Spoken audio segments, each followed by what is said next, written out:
Go from one Matt to another. We go to Matt Wilhelm, who's in the Wilhelm-mobile. Is that what it is? Yes, sir. The Wilhelm-mobile. Safely pulled over. Safely pulled over. Yes, I am. All right, so now I don't know how we're doing this with this little delay, but it'll work. All right, I don't know how this is going to look, but just tell me what you think of the game yesterday.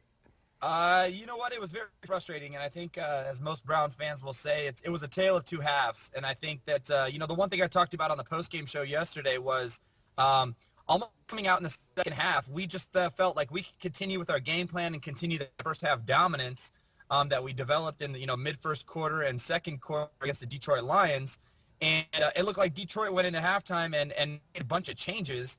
And they went out and started exploiting, Reggie Bush one-on-one against Robertson and Pettigrew versus Ward.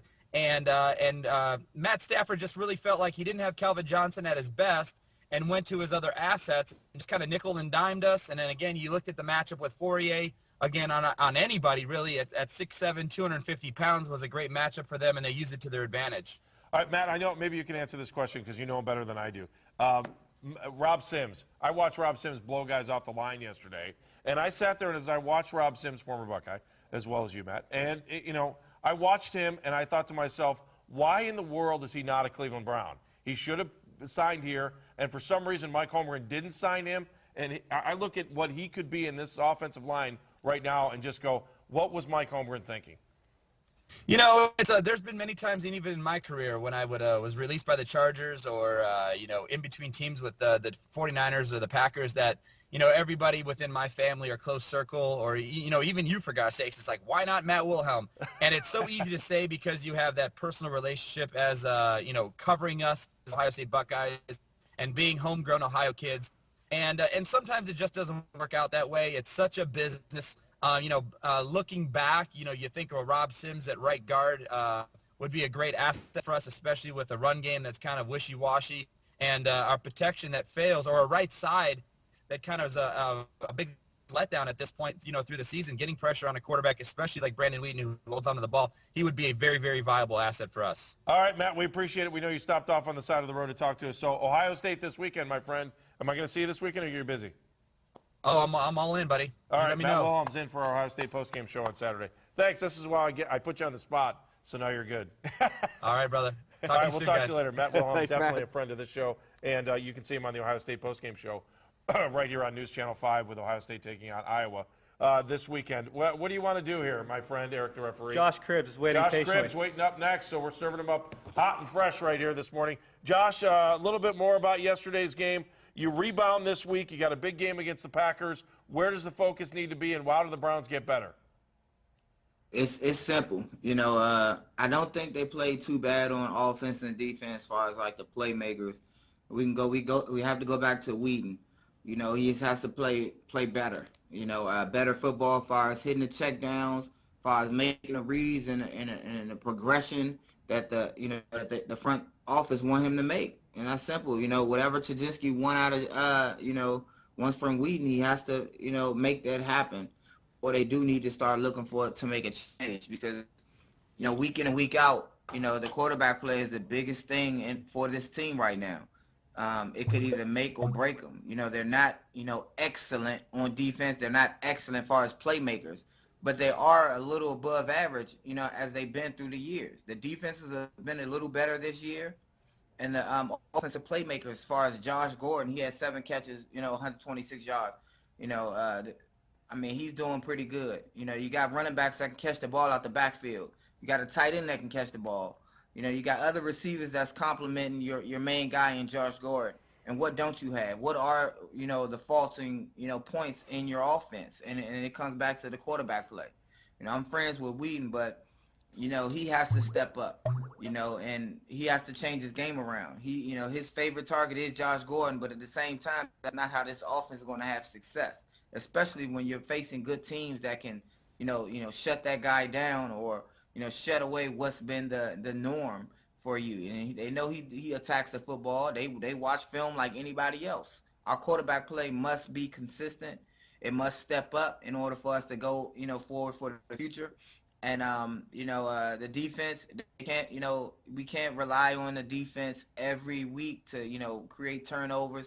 Tashawn Gibson, they had a good stop in the red zone, which gave the Browns another opportunity to create a point, and we couldn't capitalize. So, and it comes back to capitalizing and, good quarterback play. And I think that's what we need to, going forward.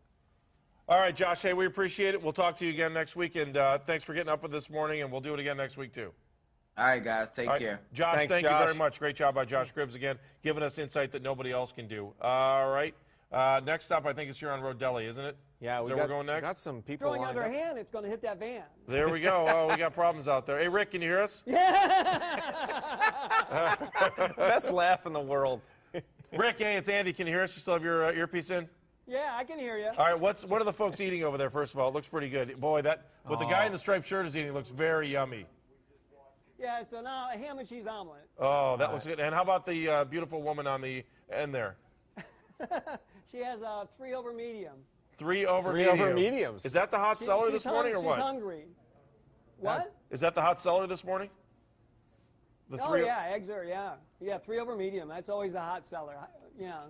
Can you get some comments from both of them about the Browns Yeah, game? Can you ask Mr. Striped you Shirt just- guy? Yeah, he wants to talk. Now, what do you think if it was just Brandon Wheaton? You score him 1 to 10. What did he score? 1 being the worst. I'd say Brandon was probably a 1. A 1? Oh, he gave him a 1. Oh. And then they turned the electricity Oh, off. wow. Oh. They cut the feed to the deli. Oh, no. All right, we'll try to go back to the deli. You know what's better than the deli, though? I would say this. Hallie's on the line. Oh, way better. Hi, Hallie. Hi, Hallie. Hi. What'd you think of the game? Yeah, wait, before we get to the game, Yes. can I back up for a second? Yeah. Yeah. Okay. Do you know how many girlfriends and I used to swim for Matt Wilhelm? You used to swoon for Matt Wilhelm? Matt Wilhelm used to be the man, yes. When he was an Ohio State Buckeye, oh my goodness. All right, well, maybe we'll invite you down for one of our post-game shows if you guys want to come. Although, I think that's another part of your life, isn't it?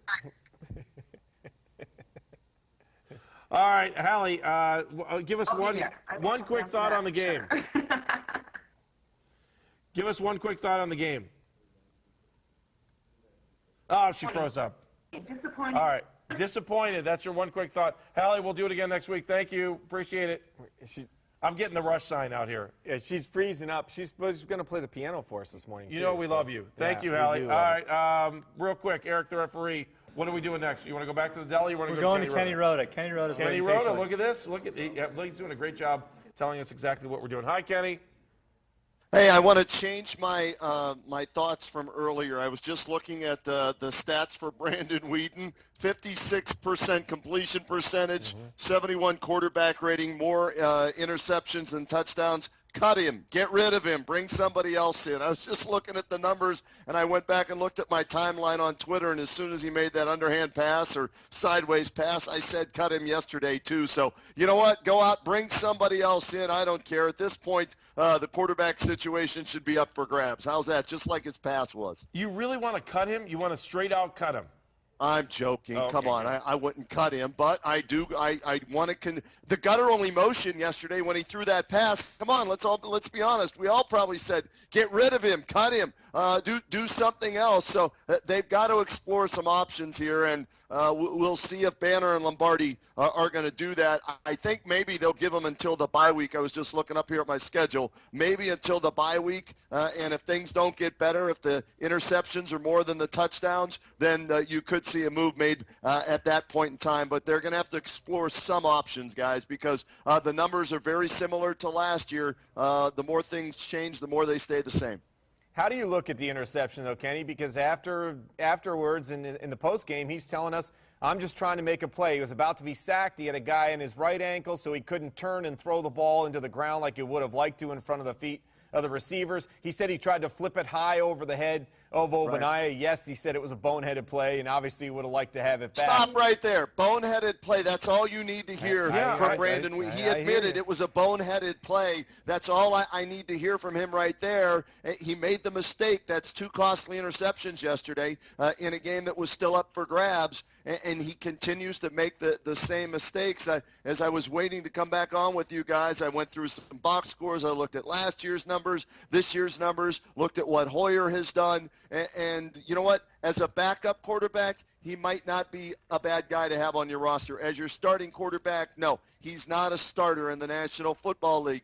Maybe I just woke up. It took me a while to wake up and realize all of this after looking at the numbers. I didn't look at the tape like Chud's going to do today. I just looked at the numbers. I don't need the tape. All right, Kenny, I'm going to go back and watch the tape, too. We'll do it throughout the day. Kenny, thank you so much, and we will talk to you soon. Hey, check this out real quick, guys. Right here. Here's what matters. Coming up, I've got my official. Can you see that? Does it come through on your screen there? The official countdown clock for Michigan and Ohio State. Oh.